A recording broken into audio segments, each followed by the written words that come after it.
ñoom ñoo daal di porter plainte contre ki nga xam ne que moo di Ousmane Sonko waaye itam ak d'autres ministres justement de Ousmane Sonko donc nag Ousmane Sonko poursuivi par une plainte annoncée par Bougane Gueye Dany ak son mouvement li nga xam ne que moo di gëm sa bopp donc nag lors de la crue du fleuve Sénégal l'année dernière le premier ministre Ousmane Sonko avait annoncé une enveloppe de 8 milliards pour soulager les populations. Les cadres du mouvement Gëm Sa Bopp dirigé par Bougane Gueye Dany ont annoncé hier leur décision de porter plainte contre plusieurs membres du gouvernement, dont le Premier ministre Ousmane Sonko, que toute la lumière soit faite sur la gestion de cette enveloppe destinée à la lutte contre la montée des eaux de la région de Bakel, notent les cadres du mouvement dirigé par Bougane.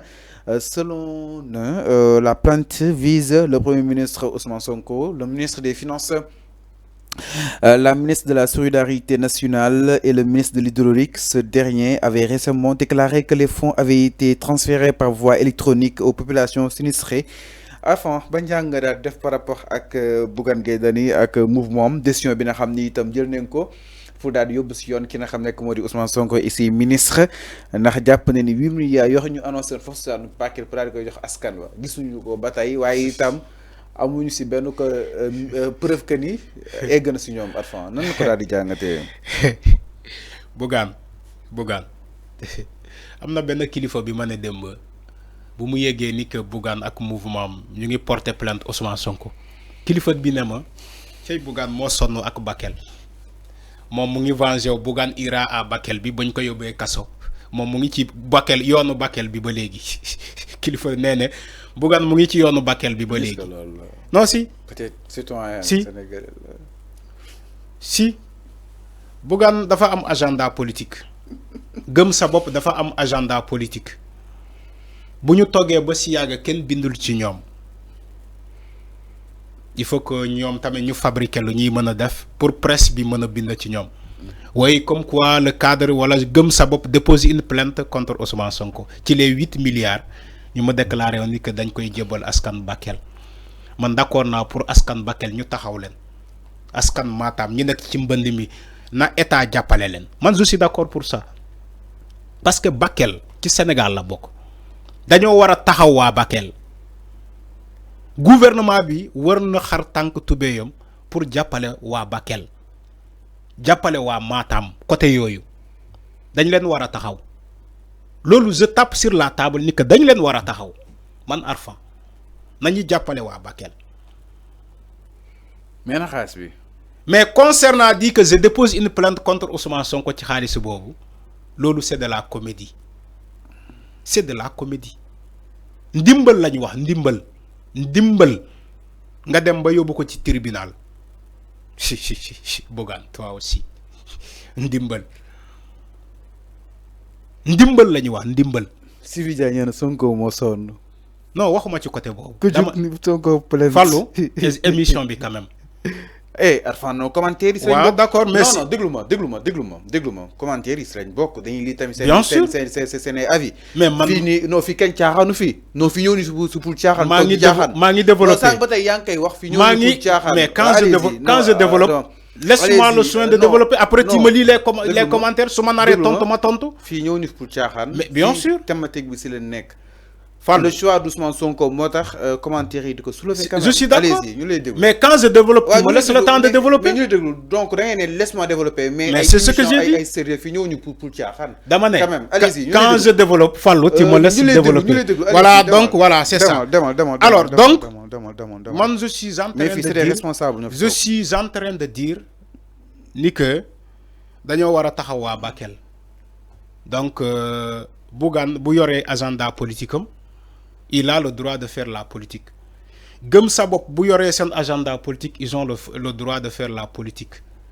C'est vrai que toog nañu lu yàgg kenn bindul ci ñoom kenn bindul ci seen leader Bougane il fallait mu def benn sortie médiatique parce que Abdoulaye Wade dafay faral di ne boo bëggee nekk politicien da ngay fexe chaque jour bu ñu xëyee ñu am lu ñuy bind ci yow Abdoulaye Wade moo wax loolu.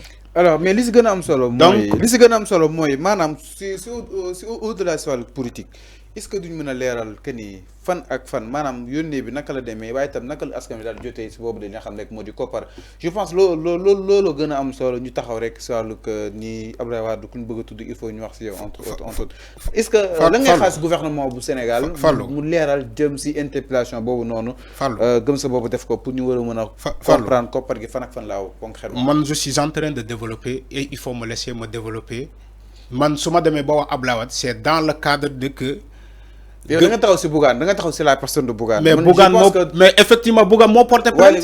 Wally non ñu ñëw si actualité maanaam actualité bi mais actualité bi Bougane a déposé une plainte contre Ousmane Sonko loolu mooy actualité bi Fallou kon fan nga bëgg a yóbbu actualité bi loolu mooy actualité bi Bougane moo déposé plainte contre Ousmane Sonko et quelle est sa compagnie Ousmane Sonko et compagnie loolu mooy actualité bi xanaa nga wax ma leneen man loolu laay wax di.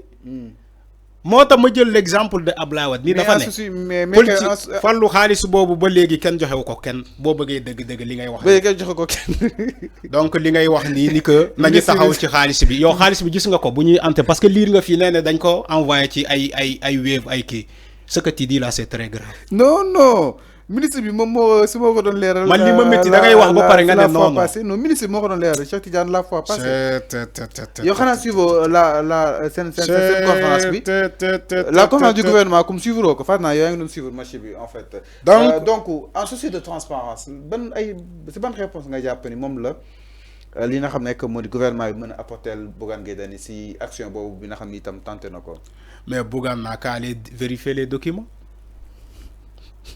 il n'a qu'à aller vérifier les documents loolu kese la boo nee da ngay porter nit plainte c'est parce que tu as toutes les informations ni que xaalis boobu joxuñu ko waa Bakel parce que ay nit taxawoon nañu fii ñu ne jox nañu waa Touba pour mbënd mi 45 milliards dugal nañu ko Touba ñu laaj leen ana xaalis bi génnewuñu ko léegi bu fekkee transparence la bëgg comme déposer na plainte dina am transparence boobu il aura toutes les informations mais man li ma bëggul que ay nit taxaw di manipuler te encore une fois je crois que lii c'est de la politique le fait de déposer une plainte waaye Ousmane Sonko parce que pour ñu wax ci yow gis xoolal affaire bi lu mu jëlee tournure riir na parce que Ousmane Sonko la ñu ne moom la ñuy viser par une plainte te ki ko def mooy gëm sa bopp moo tax affaire bi ñu koy bind ko partout ci presse bi parce que Ousmane Sonko la mais bu nekkoon keneen peut-être dina demee leneen moo tax ma ne la agenda politique la loolu agenda politique la munoo fexe ba du nekk politique signe bi loolu laa lay wax loolu kese la. en termes de transparence ban réponse nga war a mën a xaaree ni jóge ci gouvernement bi. Fallou man yoruma transparence man xaw ma. dossier non da ngay analyser. sama analyse wax naa la ko. c'est que yow yaa bëggul dégg li may wax mais après est-ce que yaa ngi xaar gouvernement bi tontu Bougane Gueye Dany. c'est parce que tu m'as pas posé une bonne question. ok est-ce que yaa ngi xaar man yoruma transparence gouvernement. mais est-ce que yaa ngi xaar gouvernement bi tontu Bougane. mais mën nañu ko tontu bien sûr. comme mën nañu ko bañ a tontu voilà la question que tu dois poser man en souci de transparence man dama yor transparence. mais en souci de transparence su ma nee en souci de transparence. mooy man yi si mën a leer. parce que Bougane dafa poser la question pour sénégalais yëpp ñu xool. mu xam concrètement du Bougane li tax mu bëgg mu leer dafa déposer plainte du loolu la bëgg. waaye je te pose la même question. du plainte bi lan mooy sabab plainte bi du pour mu leer kon jeex na moom na dem déposer plainte bi après bu ñu ko convoqué ñu convoqué àll ñëpp ñu dem leeral moo tax ma ne la quand il dépose une plainte c'est parce que yow am nga toutes les informations ni que xaalis boobu demul kenn joxewu ko te nii lañ ko war a defee moo tax nga déposer plainte maintenant tu me poses la question en souci de transparence c'est quoi en souci de transparence c'est comme si dañoo joxe xaalis bi ba pare. non en fait xam nga boo nee transparence c'est comme si dañoo joxe xaalis bi ba pare ñu ne xaalis bi nee na may.